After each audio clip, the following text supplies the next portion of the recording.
కానీ ప్రభుపాదుల వారికి ఇది వాళ్ళ గురువు గారు చెప్పిన మాట, దానికోసం ఏదైనా చేయాలి. గురువు గారు చెప్తారు, నువ్వు ఇంగ్లీష్ బాగా రాస్తావు, బుక్స్ రాసి భగవద్గీత భాగవతం ఇంగ్లీష్ లో రాసి దాన్ని పబ్లిష్ ప్రింట్ చేయని అంటారు. డబ్బులు ఉంటే నీ దగ్గర, ఆ డబ్బులు సంపాదించాలి. చూడండి, అప్పట్లో ఏంటంటే 100 ఏళ్ల ముందు పేపర్ చాలా బంగారు లాగా. అప్పట్లో ఎవరైనా అడగండి, 19th సెంచరీలో అర్లీ డేస్ లో పేపర్ ఏంటి, బంగారు కన్నా విలువ. పేపర్ దొరికేది కాదు ప్రింటింగ్ కి. ఎందుకు, బ్రిటిష్ వాళ్ళు ఈ ఫ్రీడమ్ ఫైటింగ్ అంతా, ఇప్పుడు స్వతంత్రం ఉద్యమాన్ని అణిచివేయాలని పేపర్ దొరికేది కాదు ఈజీగా. బంగారం ఉండేది అందరి ఇంట్లో, పేపర్ ఉండేది కాదు. సో అంత కష్టం. ప్రభుపాదుల వారు జపాన్ బయట నుంచి దాన్ని ఇంపోర్ట్ చేసుకుందాం, దాని డబ్బులు కావాలి కదా. ఆయన సన్యాసి కాదు, వెళ్తాను డబ్బులు ఇవ్వడానికి డొనేషన్ ఇస్తారా? మీరే చెప్పండి. మీరు పక్కింటికి వెళ్ళి డొనేషన్ ఇస్తారా? మీకు ఇవ్వరు కదా. ఎందుకంటే ఉద్యోగం చేసుకున్న బతుకు నీకెందుకయ్యా డొనేషన్? ఎవరు ప్రభుపాదుల వారికి ఆ డబ్బులు సంపాదించాలి అని ఒక ఫార్మసీ, మన మెడికల్ షాప్ లాగా అప్పట్లో ఆయనే కెమికల్స్ తయారు చేసి, జగదీష్ చంద్ర బోస్ మీరు ఆయన లాబొరేటరీ దాంట్లో పనిచేసేవాళ్ళు ప్రభుపాద మేనేజర్ లాగా.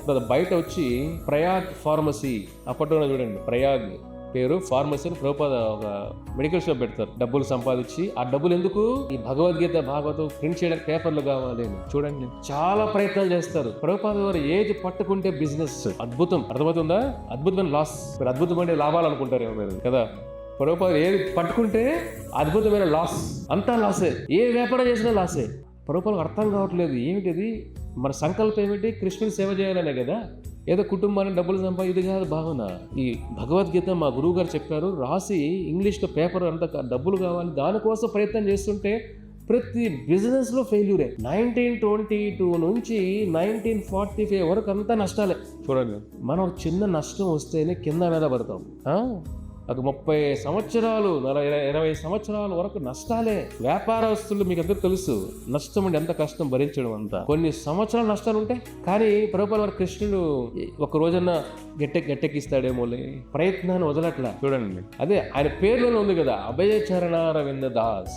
భయం అనేది లేదు. ప్రభుపాద గారు ఇంపార్టెంట్ క్వాలిటీ, గుణం ఏమిటంటే భయమే ఉండదు.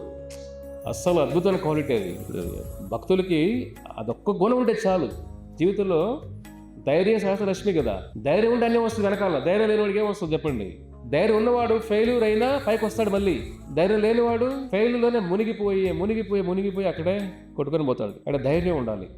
ప్రభుపాద్ జయ ప్రభుపాద్ ప్రభుపాద్ జయ ప్రభుపాద్ జయ శ్రీల ప్రభుపాద్.